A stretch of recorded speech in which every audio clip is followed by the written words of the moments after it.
All right, guys, let me know if the audio is good. Let me know if you can hear me in the comments.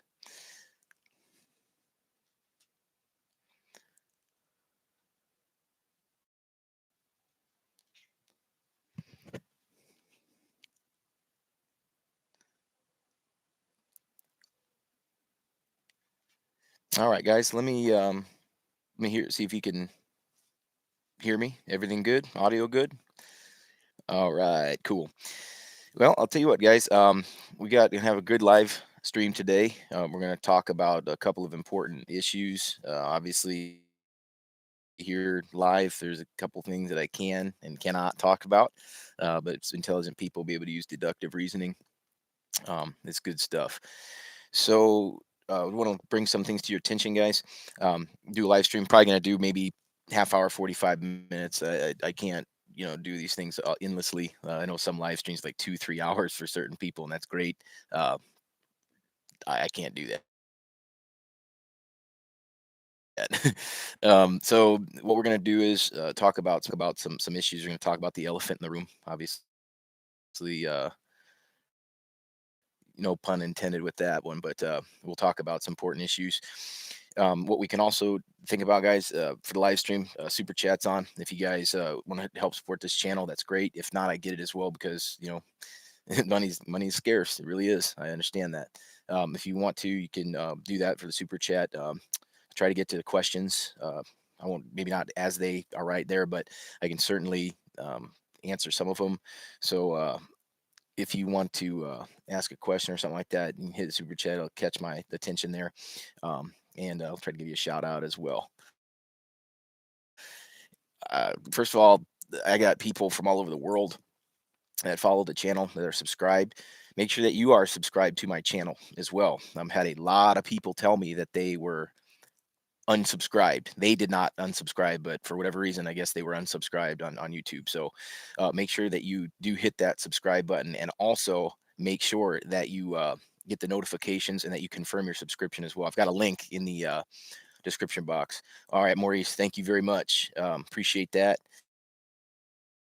Uh, Red Beard Racing got the same name. I wonder if we're related. Well, I can guarantee we probably have the same ancestor. So it's good stuff. I appreciate that, guys. I got people from all over the country, all over the world that follow the channel and that follow me on Facebook also. And so it's good stuff. And I'm talking about people from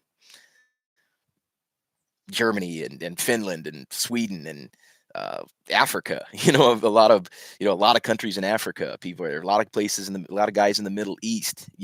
Iraq, Iran. Places. So it's an incredible movement. I've always maintained that freedom will bring people together more than coercion will, more than forced diversity, if you will. Freedom tends to bring people together, regardless of what is taking place. And so, my message on this channel, and my message is Guns and Get Jarrett. What's up, man? Appreciate you, dude. And you're awesome. We have to get you down here this year. Mr. Guns and Gadgets in the house. Give you that shout out, man. AR brands, I see. Uh, f- I don't know. Best. I mean, I usually like it. Sons of Liberty or Daniel Defense. And, the Colts are good. FN, Bravo Company. It's good stuff. 20 millimeter Vulcan for concealed carry. It would be on a gunship. It would be good on an Apache, but those aren't concealed, are they? But what I got is a lot of people um, have really reached out to me. I've had messages and emails and hard snail mail. People send me actually handwritten letters, which I like. I'm old school like that. Um, Jason from Honolulu PD. I was right there in K Bay, man. I was right there and spent many weekends in Waimea. Best pizza I ever had in my life was in Hawaii, North Shore. Pizza Bob's. Best Mai Tais too. Yeah, the kitty version, right? Yeah, I've had a lot of people out there, guys, and a lot of you guys, and it means more to me than you realize. Um, Everything's been fantastic. Good people. Um, I get letters from people, law enforcement, current, retired, former. Gotten a lot of messages from retired military and active duty military. Um, some normal units, some combat arms. some elite units, some people that are very highly trained. It seems to me that everybody is concerned. Uh, hey Nathan, thank you. 20. I do use my 20 when I run. I do run a 20-inch AR at times, iron sights. Um, Johnny, stimulus money for Valor. Yeah, well, they just take the money from us and then give us back peanuts, right? So we may as well use it. What better way to use your stimulus check than to attend firearms training, which is all about self-defense and defense of your family, neighborhood, and really designed to defeat tyranny. I mean, that's really what the goal is of this school and has been since its inception, right? Um, I guess the elephant in the room is the so-called gun control bills, HR 8, whatever, numbers 1446 and 124, 127, all that, proposed by some great Americans, really big patriots, people that are just awesome people like Sheila Jackson for other people, right? It's all tongue in cheek, of course, guys. Don't think that I'm serious about that. Um, the elephant in the room is, the gun control. So people ask, and they've been asking me this for years. I'm looking at my birds, guys. I got my bird feeder out there. We just got them some barley, so it's like 3 different colors on the bird feeder. So it's like, um, yeah. The elephant is that what are we going to do about it? Okay. Well, historically speaking, we look at what our ancestors had to endure, right? And I'm talking about our ancestors in the revolutionary generation. Okay, revolutionary generation is the greatest generation. Like, I mean, people say that the World War II people were. And I got respect for those guys. My family fought in the Pacific and then Europe.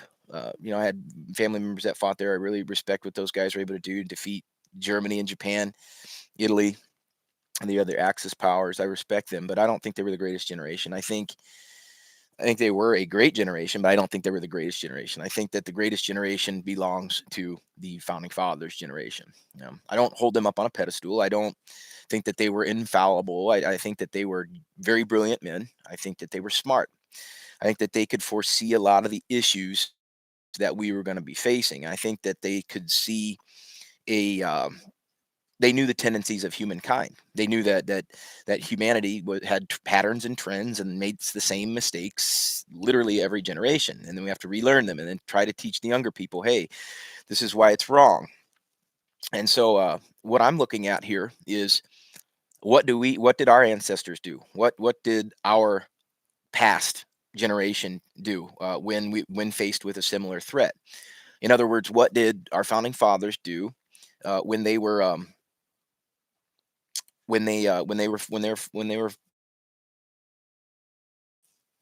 forced. They were forced into action. There's this myth how that happened. Okay, this myth is that, okay, the British just one day decided that they're going to march out in Lexington, Concord, and then take guns, and all of a sudden, like, spontaneously, went up and did that. That's not the case, guys and gals. That is not the case. The militia and the Minutemen back then weren't a raggle taggle group of people that were just gun owners. I mean, the militia in this country goes back all the way to the very beginning, like the first settlers in this country, going all the way back into the 1500s, early 1600s. There was militia, and the militia is a very, very important thing in this country. Okay, it's so important it's in the Bill of Rights, and that's indisputable. Okay, the militia is so important that it was in the Bill of Rights, and the militia was tied to, say, security and freedom. And they founders were very, very clear about this. I've got a friend, Edwin Vieira, who's written. He's certainly uh, a very valuable man. He has argued at the Supreme Court 3 or 4 times and won. Like, he's literally won cases at the Supreme Court. Very knowledgeable guy about this. The militia is and was designed, and it was always thought of, and why it's in the Second Amendment is that they the militia was the last on government. Government was designed to check itself, whether it's a legislative, executive, or judicial branch, right? They were supposed to compete for power rather than amplify each other's power like they do now. And the militia was the last safeguard. Is, in other words, when all other means had failed, when everything else had, gone away, when the courts became corrupted. Thomas Jefferson was very distrustful of the federal judiciary. He's written on this extensively. So he knew that the judicial branch was not going to safeguard rights. And then you've got other people that were talking about, well, what about if the legislature's there, they can always rewrite the law. Well, rights aren't legislated, right, at all. Like nobody can legislate your rights away. Like they're not. It's not even up for debate. So that was out. And what happens when we're going to get a tyrannical president? Well, the founders knew that there would be a tendency that one day that we would get a president or more than one. They knew that it was going to be a problem. Um, Gabriel from Iowa, good to have you, man. Good to have you here. And what we're looking at, and what we're going to be quite honestly faced with, if these bills do in fact become law, first and foremost, like we're going to have to look at the fact that you will not legally be able to pass on a firearm to someone that you want. If you wanted to give it to somebody as a gift, then you'd have to go fill out a 4473. And so that's that. So once again, taking away free association, take away uh, private property rights, take away the freedom to share in the Second Amendment, take away all that stuff. So once again, removing choice. Tyrants always remove choices from people. Tyrants always remove choices. They always remove free association, property rights. They always want to limit choices rather than enable you to make more choices or get out of the way so that we can. I don't want government to do anything for me. Like I really don't. I don't want government to do anything for me. I want them to stay out of my life. I want them to leave me alone and leave my fellow patriots alone. And I want to be left alone. They have no services that I need or require. They have nothing that I can use them for. Like there is no value there in my life on a financial freedom, none of it. Like I don't want anything to do with them. Okay. But the thing is, guys, is that we're facing a very real situation where, I mean, you know how the political landscape is in the country right now. You know that Democrats have the entire House. Well, although with Republicans the way that they are now, it really doesn't matter, does it? So you got that. They've got the Senate. Um, Yep, OFC Nation, you got it, man. When a long train of abuses and usurpations, and it is our duty to throw off that government. That is 100% the Declaration of Independence.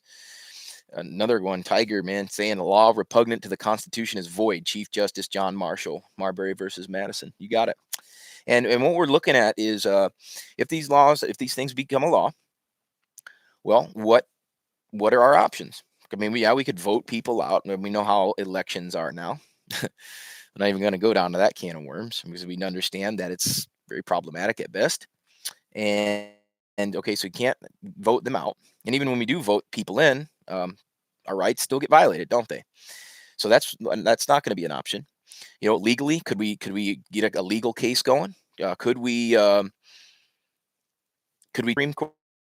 I don't know. Would you guys feel comfortable? And I really want to know. Like I really want to know. Would you guys feel comfortable right now with a Second Amendment case going up to the Supreme Court with John Roberts being the tiebreaker?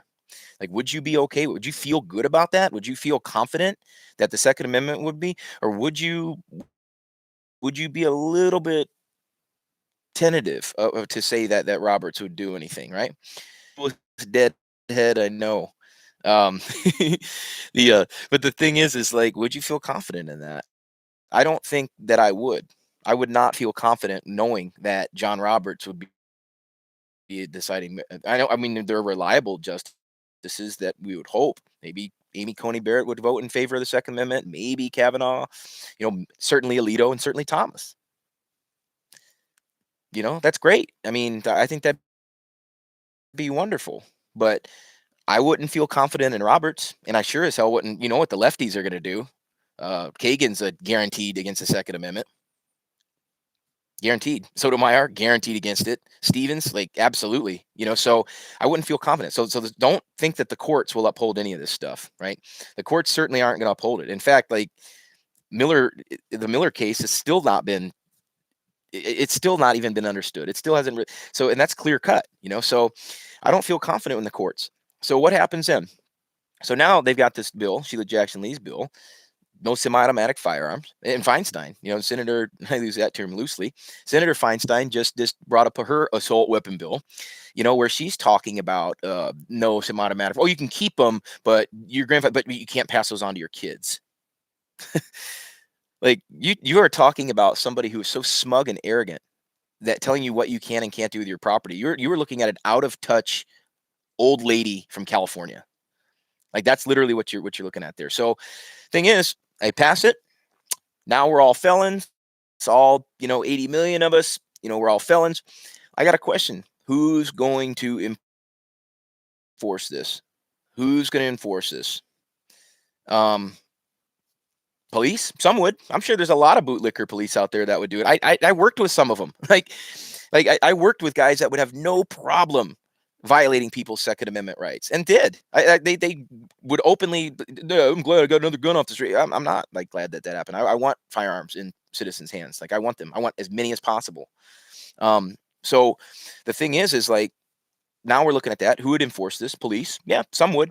I know a lot that wouldn't, guys. And in fact, I know a lot of police officers out there that are acquaintances. Some are my friends. And I will tell you this right now: those guys are not going to.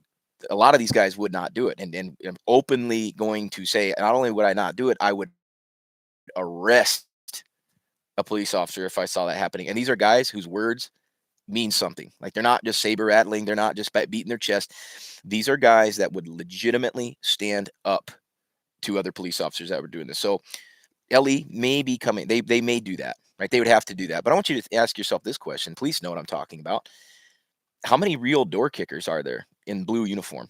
Like how many actual door kickers? I mean, guys that know what they're doing, guys that could like legitimately do CQB. Not that many. Not that many. You're like, what about SWAT? Yeah, that's exactly what I'm talking about. Right? The some are good, some are good, some are not good. Not all SWAT schools are the same. Not all SWAT team standards are the same. So it could possibly come up to that. But I will tell you that depends on where you live. You live in a place like Boston, ironically, or you live in New York City, or you live in San Francisco, or you live in LA or Chicago. Yeah, and I agree. I agree with people that will say they think a lot of police officers will violate people's rights. I think a lot. I think there would be. I think there'd be a substantial amount that would, because they value their pension and their paycheck more than your freedom. And there's a lot of guys out there that think that way. There's a lot of police officers out there that think that way. But you know what? There's a lot of officers out there that don't think that way. There's a lot of police officers that stand up for the Constitution. There's a lot of police officers that in places that you wouldn't expect. A lot of police officers that would do it. But I will say, um, you live in a big town. There's a lot of people that would be willing to do that. They would try to violate people's rights. Now, so that's one option. The feds, would the feds do this? Well, let's think about this. What agency? The FBI. Okay. So the FBI, we already know how inept, corrupt, and what a disgrace to law enforcement that they have become. They weren't always that way, but they have traditionally been decent. Now it's a cesspool of political hacks and federal pensioners, and that's okay. But the thing is, you got to ask yourself, what agents would they come out and do it? Well, Randy Weaver found out that they would. Randy Weaver found that out when they shot his wife and kid, and that was back in the early '90s. So I think that they would be more than happy to do that. I think a lot of them would be. I think a lot of them would be more than happy to do that. Um, how many real door kickers do they have? Not that many, but they've got some, and so that would be an option. Okay, ATF. Okay, yeah, they're like about as useless as a one-legged man in an ass-kicking contest. So you think about that, and I'm sure there's plenty of people that in the ATF would gladly violate your rights. I think there's plenty of them that would do that. So that's a possibility as well. As far as other agencies, definitely the Bureau, FBI, definitely the ATF. Who else would do it in the federal? I don't see the marshals doing that stuff. I see maybe some of them would, but overall I don't see that happening. They got real fugitives to go after. Who else would it be? The DEA? Like I doubt it. I mean, would there be some? Sure. My point is that there's not a lot of them. Okay. And then once they start doing hits, once they start doing all this stuff, like they're going to encounter resistance. Like I promise you that they will encounter resistance. Um, and I hope it doesn't come to that. If it does come to that, this is the United States of America. We're free men and women. Laws that are passed that go against natural rights are void, they are null, they are immoral, unconstitutional, and the last check on the Constitution is us. And I would say and challenge Hidden City Prepper, you got it, man. When the time comes, constitutional officers should make public arrest on un-American officers. I 100% agree with you. And I think anybody that's a patriot that's in uniform right now better learn to take their oath very seriously. Um, People have been asking me for years, what do you think is coming? What kind of things do you see happening? Well, what I see happening is I look at history, I look at examples like from the Soviet Union, former Soviet Union. I look at examples like Germany, East Germany, and also the 1930s and 40s Germany. I look at that. I look at examples how these totalitarian regimes happen, and how they got there, how they got to that totalitarianism. You know, how they got to that level of control and fear, and how they got to that level of subjugating their population. That stuff was tolerated at the beginning. It was never resisted. And even Solzhenitsyn, wishing that had we known what was going to happen, we would have resisted openly and at the beginning and immediately. And what was going to happen, we would have resisted openly and at the beginning and immediately. And so I'm looking at a country, United States, where we've got 80, 100 million, right? I mean, it's literally one out of three. What is the alternative? Because if that happens, and it's not guaranteed that it will happen, that they will come and black bag everybody and arrest them. It's not a guarantee. But if it does happen, that's what we're preparing for. If it does happen, if that goes along, if that continues, if it happens unaddressed, if it happens and the American population goes softly into the night or gently into the night, that's it. There's never a place in the history of the world where this kind of country is possible. It's a miracle that it happened. Um, so I think that I'm looking at a possibility where people will have to defend themselves. Now, who's the advocates of violence? Certainly not us. Certainly not me. I don't teach anybody to do anything that would proactively do violence. I teach people how to respond to violent criminals. And violent criminals can wear a uniform or they cannot wear a uniform. They could be in and out of it. And we have to look at that. I know that the age range on this channel, I've got some teenagers, I got people in their 60s, 70s, and 80s. So you have seen the changes in this country. You've seen the generational changing. And the older guys that are out there, the Nam vets, like those awesome people, right? Guys, even Korean War vets, a lot of them, guys, like they are telling you, like they will not comply. Like these are older people, and the younger people need to have that same dream here. Like if that thing becomes a law and you can't have semi-automatic firearms or you can't have magazines, and they try to come and confiscate people's guns and they try to arrest you, like I'm going to tell you this right now, I am not going to follow an unconstitutional law.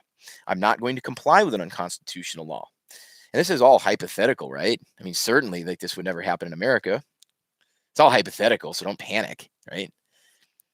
I'm telling you, like I will not comply. It's not even I'm not going to comply. I'm just not going to sit there passively. Like I'm not just going to sit there and like, oh, I hope they don't come to my house today. You know what? No, no, no, no. Like government has to understand that we are the ones in charge of them, and we tell them what to do. They don't tell us what to do. And there's a lot of people getting out there and getting it done. There's a lot of people out there that are getting firearms for the first time. There's a lot of people that are going out and training. But I will tell you guys this, that the American Revolution just didn't happen overnight. The British didn't get a wild hair up their ass and just decide to go confiscate colonial firearms. That was a serious deal, guys. I mean, that was a serious deal. These militia members, these Minutemen, had trained for years. They trained for decades. They trained for a long time, and these people, um, they knew what they were doing. They were highly trained. They were highly skilled riflemen. They were highly skilled in military maneuvers. They trained together. They had leadership. They had organization. They had discipline in the world at the time. They openly defied it. And it was, they knew back in the revolution, they knew a fight was coming. And that's why they were going in training. And the British didn't understand the resolve of those Minutemen, of those the founding fathers generation. And I think that what we got to understand here is that we have that same responsibility as citizens. Go out and train. We have to stay and get proficient with firearms. And guys, I'm not trying to be preachy and I'm not trying to be judgmental out there. I've been a full-time firearms instructor now for a decade, and I can tell you this, that my observations, and these are from the motivated people that actually go out and take a class. I can tell you guys this, that their skill level, they overestimate their proficiency. I'm sure that there are many people that are willing, and that's great. Like, willingness trumps your ability any day of the week. But what I'm telling you is that people do not understand um, that they need to get good with not only gun handling, target discrimination. They need to get out and practice and train, and it's a very important thing. Our founders did, our ancestors did. They got good. They did not go to war until they were prepared. They were very prepared when they went to war. And that's why it's not like that when Lexington and Concord happened. It's not like all of a sudden that they shot a bunch of redcoats because they just got lucky. I mean, they were skilled. They knew how to move. It was literally a running gunfight from Concord all the way back to Boston, and so they were in shape. See, they were physically fit. They could hit what they were shooting at. And I'm telling you that what you're looking at, guys, is, and you don't need to be in a company of like 30 people or 40. You don't need to do that. It's fine if you are. But what I'm saying is grab two, three, or four of your butt, a fire team, right? A fire team is four guys, four or five guys. And so what you can do here is there's four or five guys down a neighborhood if there was some chaos or looting or rioting, right? And they could lock down a neighborhood if they had to. They could protect their own. They could protect their families. And so what I'm looking at here is I'm looking at groups all across this country, no matter where you live. I'm looking at multiple groups, four, five, six people. Once you get beyond that, it's a little tough. So what you're gonna have to do is get together with some people that you trust, that have that fire and that steel in their heart, and are willing to stand up for the Constitution if the need be. And what I'm looking at here is, if that happens from one end of the country to the other, now you've got complementary factions of people. Now you've got people that can QRF, quick response forces, or quick reaction. And what you're looking at is mutually supporting groups of people that can protect their neighborhood, that can protect their house, that can protect everything. And, you know, it's good stuff. And I think that you got to think about that. I think you've got to think about how important that it is to get with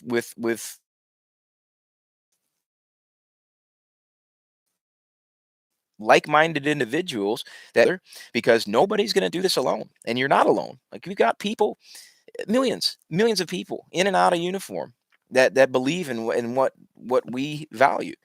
And I'm going to tell you guys that rather than focusing on the differences, like with firearms owners, right, rather than focus on um whose gun is better, whose gear is better, all that useless stuff. It gives us, like, my cause is freedom, right? Like, that's my cause. Like, my cause is freedom and being able to live life, liberty, in pursuit of happiness, and enable other people to do that as well, and help people get that life. And so what I'm looking at is that we've got to look at how important it is to start organizing together. And I'm not talking about division or brigade or too much, way too much logistics, guys. You got to start getting to smaller groups, and that's where the action can really benefit other people. I think it's really crucial that you look at that small unit stuff.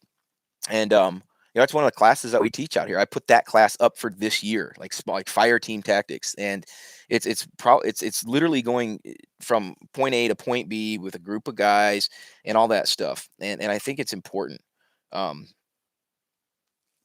very important skill sets, guys, because you're not just going to walk out and just walk out your door and start doing things.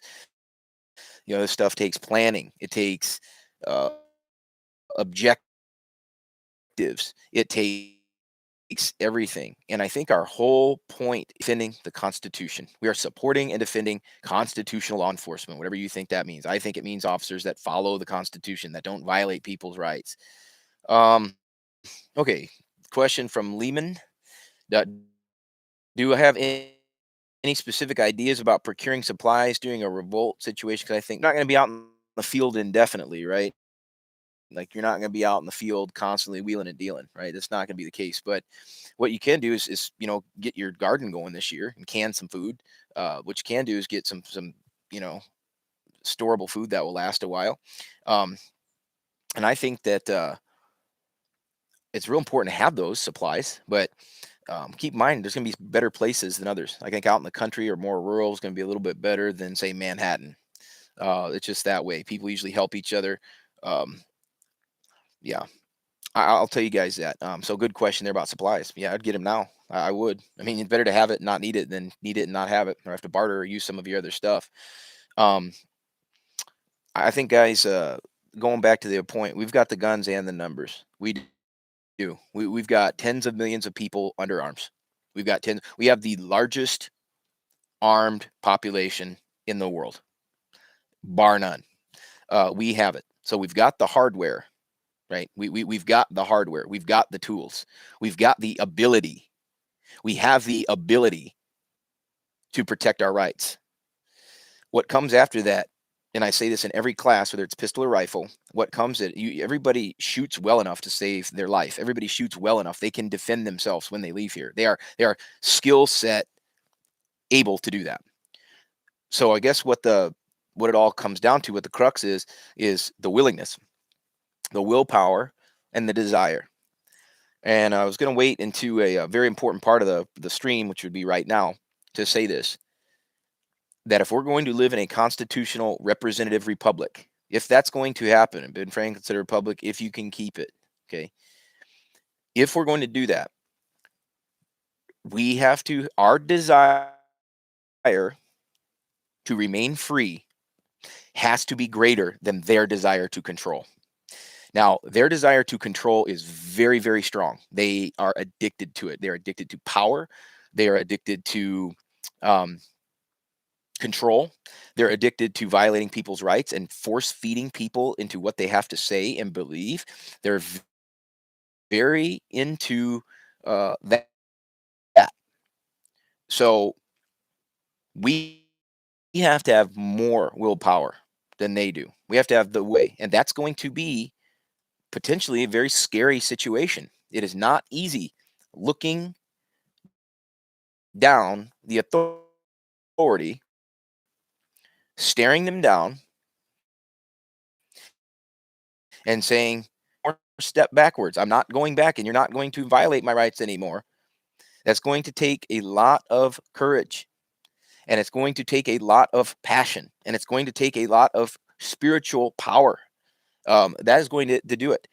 Now, where my strength comes from, I normally don't talk about it, but where my strength comes from internally doesn't come from up here. It doesn't, like my strength comes from knowing that we have a creator of heaven and earth, that he's endowed us with rights, and that he gave us those rights.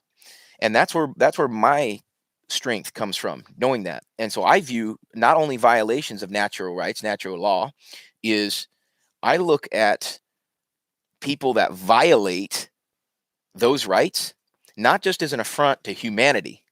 See, it's already an affront to humanity when they try to do that to you. It's already a big time problem. They're already violating your natural rights as a human being. So There's my cat. See, she agrees. It's a great kitty. Um, Quite good question here, George. Three things would I justify people defending themselves against police and enforcing law? Let me see this real quick. Got to scroll up. You guys are talking too fast.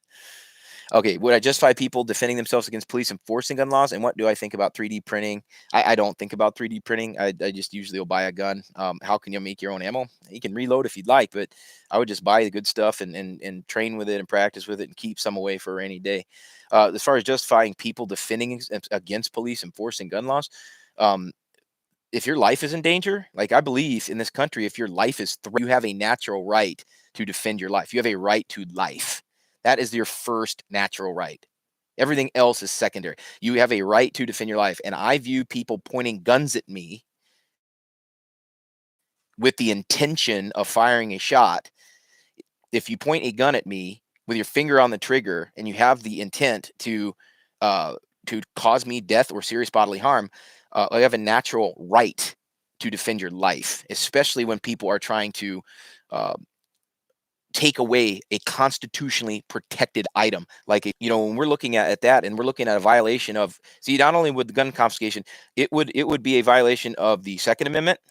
I would argue a violation of the first because they would take away your ability to assemble as a militia. So not only the First Amendment would be a violation of the Second Amendment, the Fourth Amendment, the Fifth, the Sixth, the Eighth.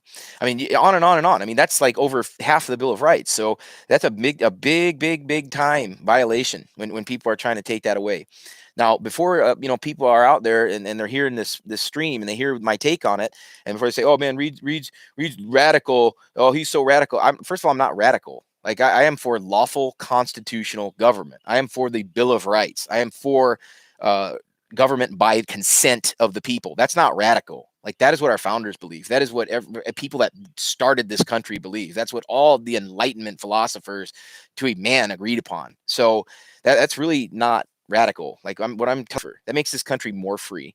That makes this country much better. And you got to understand that there's nothing radical about that. That is 100% Americanism. That is entirely an American thing.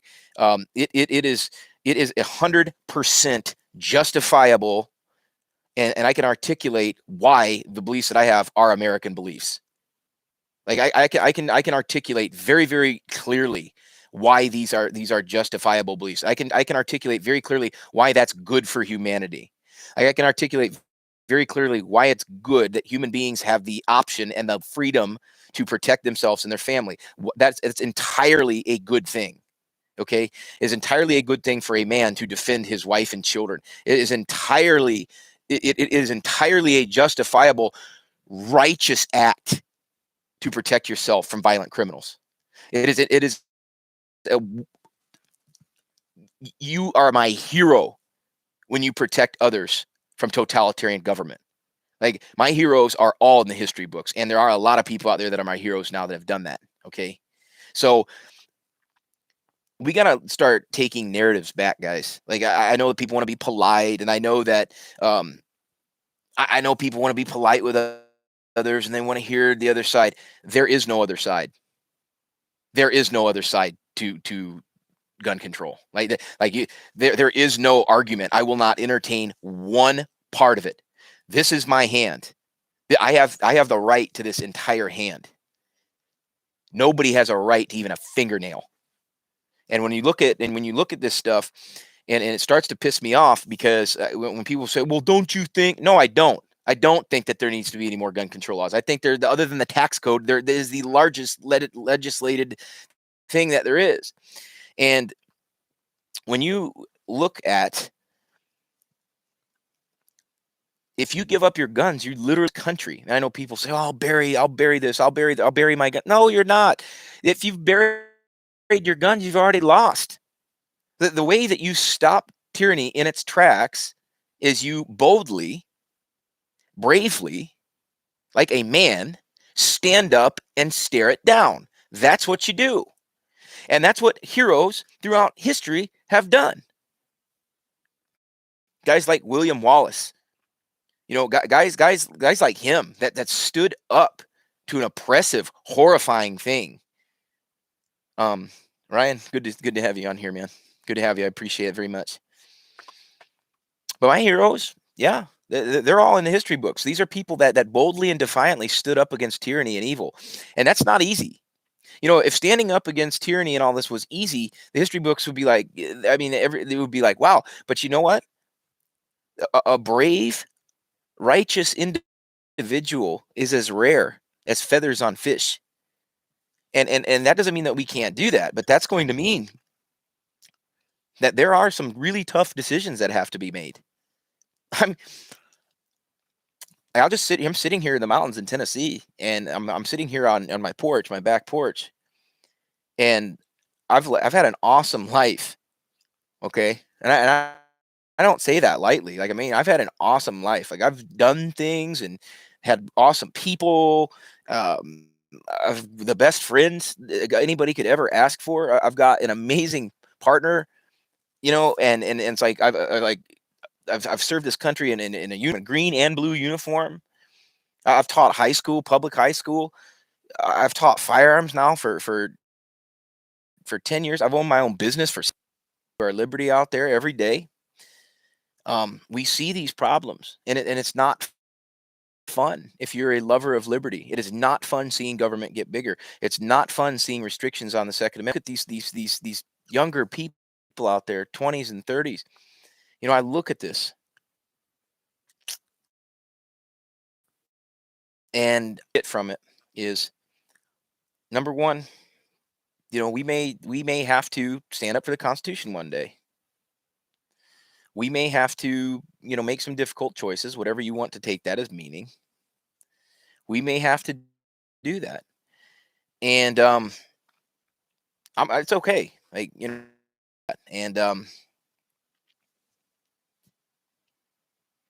I know that we're all looking at each other, and I know that we can really friends and your family and know that you can count on them.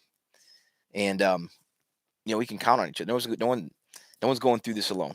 And I know for sure that how much sacrifice, how much effort, how much that you go past 18, but get in shape. If you want to lose pounds, do it every day. But that's it. And so we're not outnumbered. We've got plenty of people. We got plenty of firearms. We have the right desire to remain free. What will make the grade, so to speak, will be the reaction to what potentially comes down the pipeline. And and I think if the Senate was up on YouTube. So other than that, guys, uh, proceed with and organize and understand that history will judge this generation, what we do or what we don't do. And I think that I'm confident enough that we've got enough people, and I'm confident enough that there's more people that love freedom um, than want to control us. So I think we'll be all right. But other than that, have fun and enjoy your week. And written on the tombstones of others. We will see you soon. Bye.